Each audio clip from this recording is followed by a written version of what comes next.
Hey guys. Clicker works? Perfect.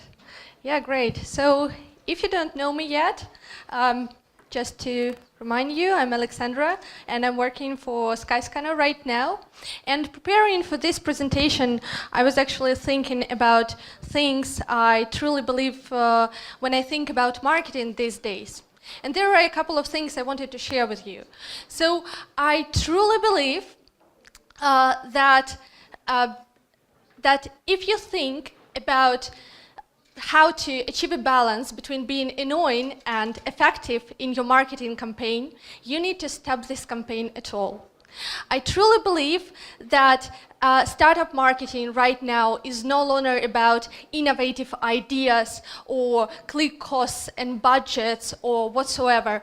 It's solely about relations.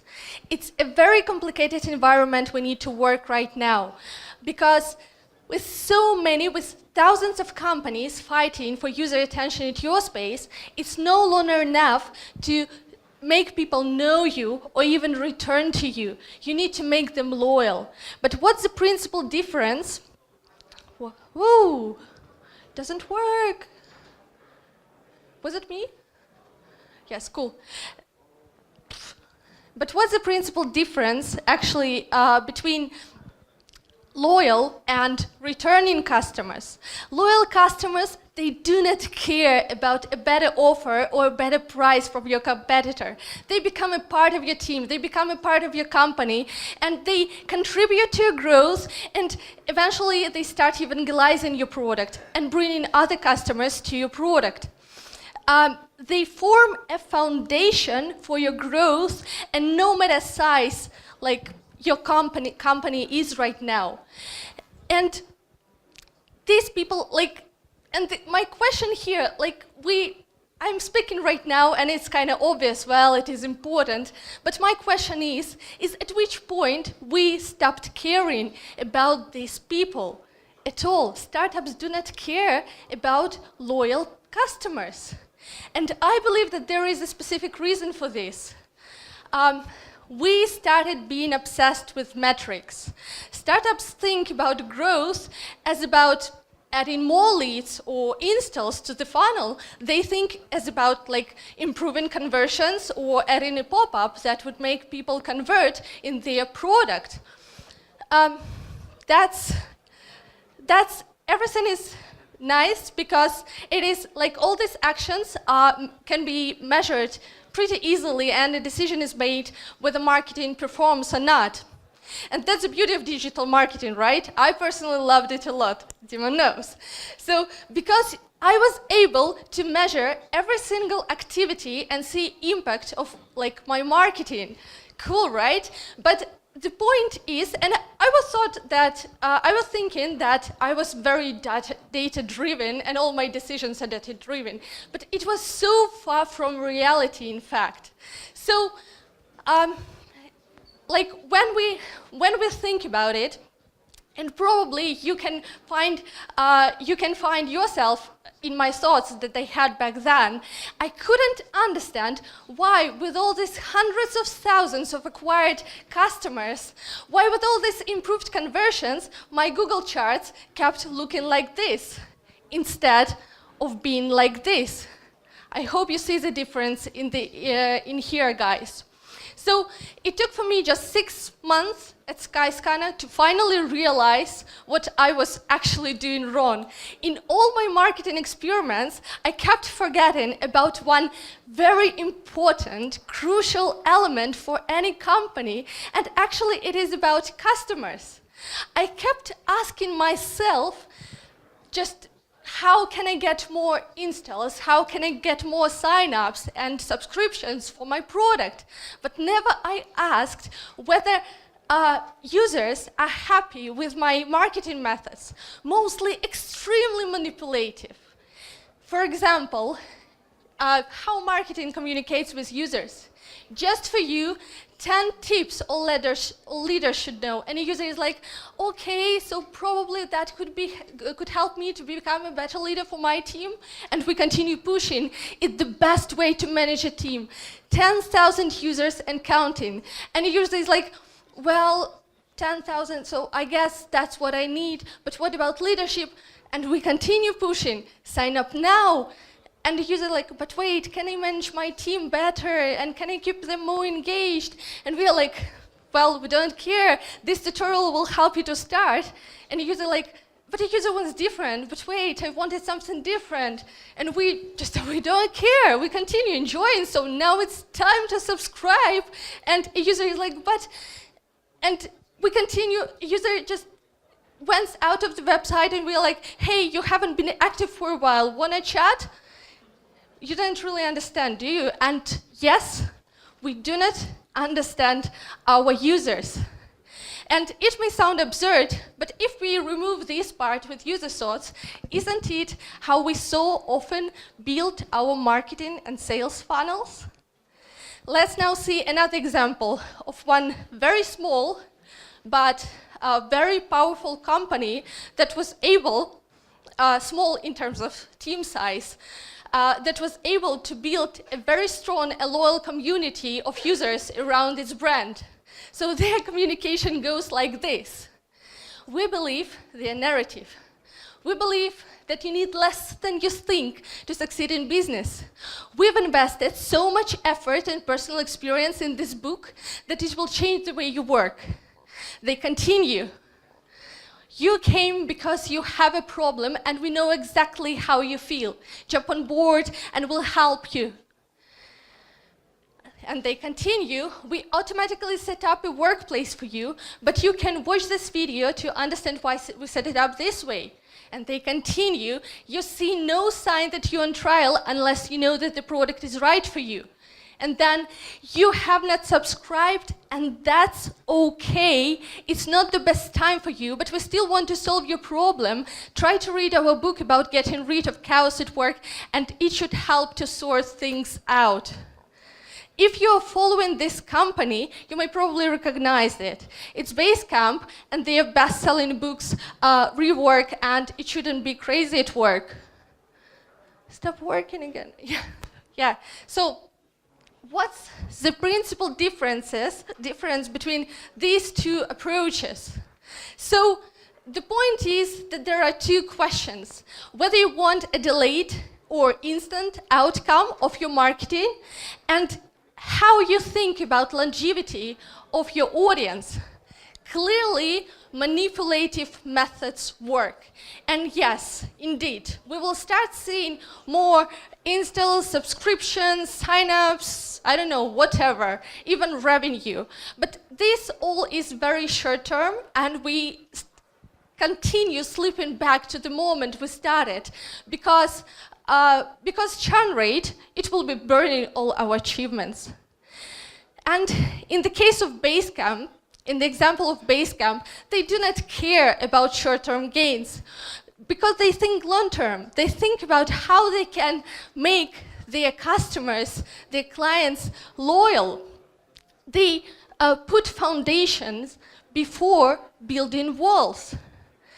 My favorite example of Basecamp is this. So, actually, CEO of Basecamp, Jason Fried, he takes personal responsibility for every single refund that they do to customers. Every single refund, just think about, comes out of his own pay.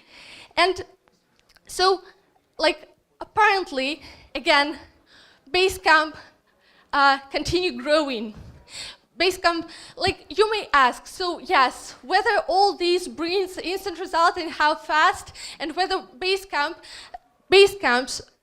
very user-centric marketing was able to bring results fast. The answer is probably not.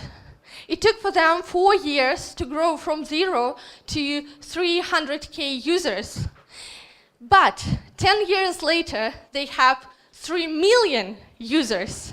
And they continue being one of the most influential companies in the world, whilst others raise fast and die fast.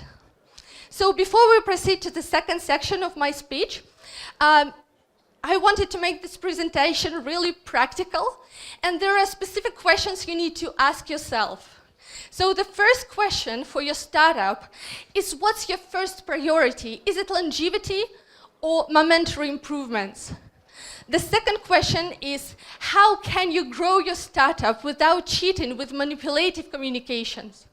The third question, what may stop your users from returning and, more importantly, becoming loyal? What's in your company you can change?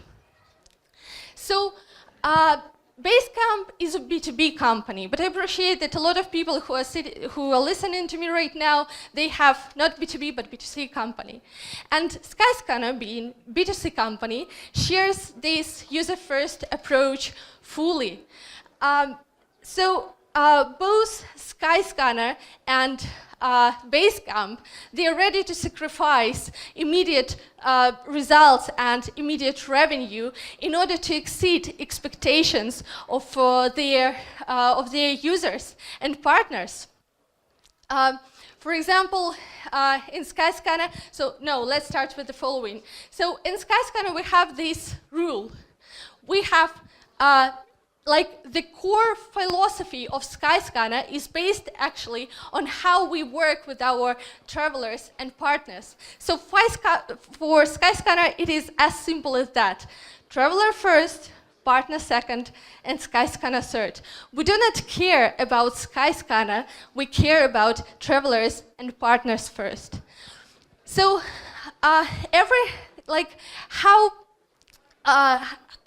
why is it important? Because every action we do, every decision we made at Skyscanner, we ask ourselves a question, whether it is user first. If the answer is no, we won't even start. Because again, short-term gains, they have nothing to do with long-lasting business success. I would really love to say you that Skyscanner was always like this, and Skyscanner was traveler first from 2001 when Skyscanner was founded. But in reality, Skyscanner wasn't that traveler first in the very beginning. And a long road Skyscanner had a long road to formulate this principle and started following it fully. So on this road, a lot of very hard but necessary decisions needed to be made. For example, one of these decisions is automatically opening partner websites when a user booked something with Skyscanner's partners. Both Skyscanner and partners were benefiting from it massively. And luckily, I'm not allowed to pronounce the figure. These pages we are bringing to Skyscanner monthly, because otherwise you would be shocked how much it cost the company to admit that it was not traveler first, that it did harm user experience, and it needed to be removed. So Skyscanner got rid of all these frustrating pages, automatically opening pages, and guess what? Nothing happened, because all the losses we are covered pretty quickly with more loyal customers coming to Skyscanner, with more loyal customers, clients coming to Skyscanner and started preferring Skyscanner to competing websites who continue using this very pushy approach. But this was a negative example. On the positive side of it, if you have an idea that is user first in its core, that's where the magic happens. So we were tickled by the idea to switch from the very, not very, but still a bit selfish and manipulative messaging, Skyscanner is great, to more honest, traveler is great.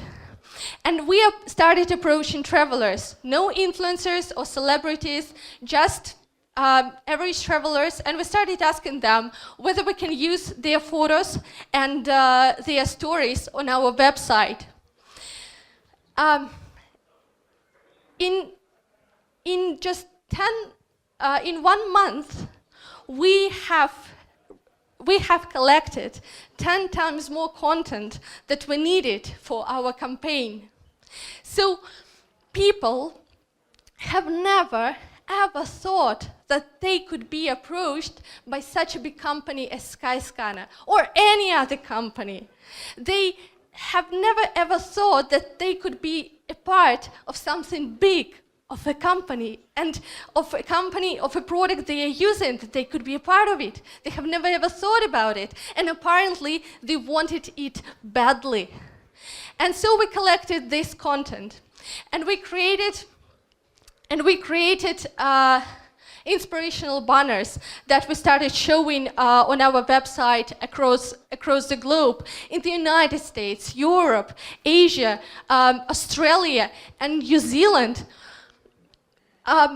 So sounds lyric, right? Inspirational banners, whatever. But actually, if we just add numbers to it, these banners motivated others to travel more. And they inspired people for traveling. And for Skyscanner, it means plus 1.28% conversion uplift. Not much, 1.28. But actually, if you think about Skyscanner's volumes, so you can calculate in your mind that 1.28% conversion uplift is a huge sum of money. And there was like we did no magic here. So just the thing we did, we ignored Skyscanner features, we ignored Skyscanner, and we finally started with our users. Okay, before we go to the third part, the most exciting part, you need to ask yourself the following questions. Probably not now, probably after the presentation, but still. You need to think what areas of your sales, product marketing are not user-first in your company and how that could be changed. You need also to think about the most user-oriented actions that you could start with right now with little or no time investments in preparation. And I promise you magic, I promise you. So, before finalizing this presentation, I shared it with a good friend of mine, and he had a really good, a bit annoying, but a really good point. He said, so probably Skyscanner and Basecamp were able to do this, to develop these long-term goals and achievements because they were self-sufficient or self-funded from the very beginning. So they could afford actually they could afford playing the long game. However, whilst other companies, VC-founded companies, are answerable to their investors, and like these investors, like in most cases, they expect accelerated growth from them. At this point, I was able to rush into debates. However, he continued. He said, so it probably works best when these customer-centric principles are inbuilt into the company's DNA from the start, and when a company is formed and founded by people who share company's culture and values. Now I couldn't agree more. In reality, every single startup and all these eyes here, you're already customer-centric because you want to solve the problem of a user. So, extreme user care is not a privilege. It's the first brick in your company. Just because any product is nothing more than people who use it. But in reality, what do we see in reality? We see startups for the sake of startup. And we also see managers who follow their own ambitious ambitions and who prefer trends to users. And in such companies, quite naturally, user care and a solution to user problem are set aside. So how not to become one of these companies? And how to make sure every single individual in your company shares a user-first principle, even if it is not an employee, but an investor. At Skyscanner, we have cultural code for this, which consists of 3 blocks. The first, we start with the user, with the traveler.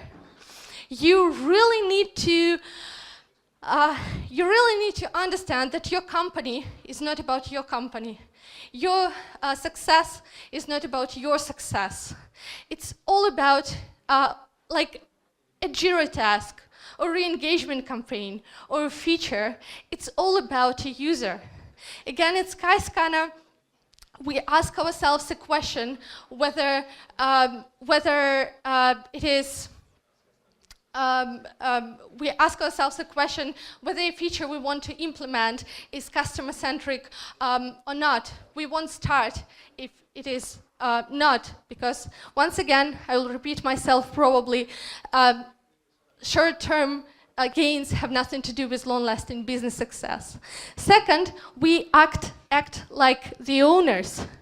You need to encourage your team members to think about company success as their own success. And the last one, we commit to each other. As a founder, you need to show appreciation and support for the right things happening, for the right things for the user, and even though it means like decreased business metrics in short term, it will definitely bring something great in long term. And so my honest belief is that this cultural code is not a fun thing to have for a startup. It is a necessity. And because cultural code allows you to hire the right people. And by the right people, I do not mean technical skills at all. These are much, much easier to gain than personal qualities. Personal qualities, that's hard to gain skill. The right people stick to your company. The right people attract similar individuals to your company. The right people treat your company's success as their own success. The right people treat your customers like you actually would. And what is it if not like a significant contribution to your company's future success? So how to form a cultural code for your company, because it's a practical presentation, right? So you always start with the questions, So these are just 2 questions, my favorite ones, but you can think about more or find on the internet. So the first question, what do you as a company believe about yourself? The second question, what behaviors do you exhibit as a team, individuals, and as a company? After you answer these questions, after you answer 10 more questions, you need to describe 2, 3 values, good values with teeth, that you and your team should aspire to. So, what's not said here? So, probably everything's said, but I want to emphasize it again. I believe that if a company is aiming at long-lasting success, a company from an intern to CEO should not, a company cannot afford focusing on features or, I don't know, some kind of a vague business metrics or just you name it. But rather, the company need to focus on providing the most disruptive care on the market. Eventually, this is something that allows companies to survive the severe competition and continue growing. And that's something that allows companies keep up the growth speed regardless the environment that they are working in. Just think about it. Basecamp is working in project management industry. Skyscanner works in travel industry. 2 extremely hard industries to win, but they are winning it. Why? I truly believe because they are user-centric. And in the beginning I said that something bad about metrics and being obsessed with metrics. I am still obsessed with metrics. And so from now on, you could probably start measuring recurring revenue, churn rate, and NPS. And at least now, I hope after my presentation, we know what influences these metrics. Thank you.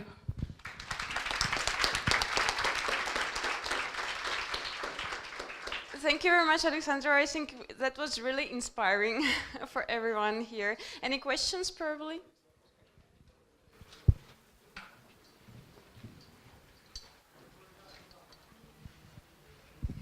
Well, thank you very much for the presentation. That's really great and a lot of insights. I have actually 2 questions. Well, being a marketer, we very soon realized that what we think is user-centric might not be centric for users. So my question is how you test what you think is user-centric experience, not only A/B, but like when you start from the idea and how you actually come up with the plan. And the second one is more of technical. The banner you were showing, how does it actually work? So I'm a user and I open Skyscanner, start to search for something, and then I see the banner and I click, and what happens? Or I don't, and then what happens? Thank you. Thank you very much. These are truly terrific questions. So answering the first one, how we make sure that it is user first. Like first, again, may sound too lyric, but we are travelers as well at Skyscanner. So that's something that goes to the point that you need to use your product, because if you're using it, so you already know and feel. The second thing is more technical. We do user research, not only like A/B tests, not only metrics, but we speak to our clients. We try to build a community around our brand, something happening, something not, doesn't happen, something works or not for us, but we are trying hard, and that brings results. Because if we want to receive a communication on like our product, we do it instantly. So that's something, a great point about loyalty as well, because like it's really hard to think about like how to find the right people to validate your idea if you didn't have this loyal following. However, for example, for Basecamp, I'd say it's a question of 2 emails, probably to receive a communication from thousands of people, which is great. And the second thing about these banners, so actually, let me go back. So these were not clickable. These were cool. These banners were not clickable, they are just static, so people have just seen them. So they, like no other action, no just CTR, they have just seen. So actually this is Deutsch, German banner, and it said that thanks to Skyscanner I visited Provence and etc. So there were more stories, like people traveling with Skyscanner in 30 countries, or doing skydiving in South Africa, or guys who got married in Las Vegas. A bit, like, but we don't judge. Yeah, and and all these stories, they were truly inspirational, and they gave us this beautiful conversion uplift. Yep. So, yeah, some small things, they can really make a huge difference if they are user-centric. Yeah. Thank you. Any more questions? Okay. Thank you for your presentation. And for me, from this presentation, the main outcome, the main idea was that put the customer first and all the other stuff the second and third. And the alternative approach to this is to treat your employees as you want them to treat your customers. And as we can see, Skyscanner was the last in your out of your priorities. And can you comment on that? That's a great point, and actually I will tell a story. Thank you for your question. So when I just came to Skyscanner, I kept pushing my ideas, and most of them, like apparently, they were a bit not user-centric, because I wanted to, like old habits, I wanted to add pop-ups and all this stuff, but they kept telling me that it is not right, it is not user-centric, but I was like, hey, but it will bring us lots of money, and here I calculated it will bring us, I don't know, like hundreds, thousands of pounds. But and they keep telling me that, hey, we don't care about this money. If it harms our user experience, we won't implement this. So yeah, so for Skyscanner, but if you look at competing websites and if you just look through and see how what they do in terms of marketing, they're much more pushy and they are not honest to their users. They're earning money, of course, but there are so many new companies rising, and who think that just, I don't know, adding something like adding pop-up or adding these pages, why not all other companies like Skyscanner? Why Skyscanner doesn't do this? And the reason is simple, is that, okay, you're earning money right now, so probably you are selling your company, but whether you are able to do the company within the next 15 years with such an approach, probably not. And Skyscanner is a company that wants to be alive in 10 years or 15 years or 20 years, and that's the main reason why Skyscanner is just third, if I answered your question. Maybe more, how the fact that you're a user-centric company, can it hurt the employees, the satisfaction of employees? Yeah, so first, when your ideas are killed from the very beginning, yes, probably you feel uncomfortable, because on most of my ideas, I've heard that it's not a fit, and I was wondering why. But after that, Skyscanner does a great work on personal development of employees, not only technical development, and it's really cool. I see progress right now in how I was thinking previously, how I'm thinking right now, and as an employee of Skyscanner, I probably became more satisfied and more confident in methods I'm using and things I'm doing. Probably it's not only about marketing, but about product design and all these things as well. Yeah, so I would say that satisfaction, overall satisfaction is rising. Well, probably a short one because we're already running out of time. Okay. As I know from my experience, and I think as you know, sometimes programmers make some difficult things, use some new difficult technologies that doesn't important for users, and how we can deal with it. How can we tell programmers that they need to focus on the customer experience? That's a great question. That's a great question because I didn't know an answer to this, actually. Yeah. Well, that's a good one. I'm not quite sure how to answer this because it is outside of my responsibilities. And yes, previously I was working with startups and I was in strong communication with the developers, which caused a lot of clashes as well. Yeah, but right now I'm working a bit away from these guys. But from what I see, I cannot say that I'm inside the process, so I see what they are doing, how they are discussing the processes. But what I see, Skyscanner does a lot of things that keep people engaged throughout the years, from hackathons and some projects they develop together. We have, for example, Maker Studio, where people can just, validate ideas, to try something new and try to release it to Skyscanner users and etc. And so probably that is something that makes developers engaged still. But what I can comment on is that all people I know at Skyscanner, they work at Skyscanner for 5+ years, and I think it's a huge time a person commits to the company, and so. But that's a good question. We can just chat about it afterwards, or I can check with you. Yeah. Okay. Thank you very much. Another warm applause for Alexandra, and.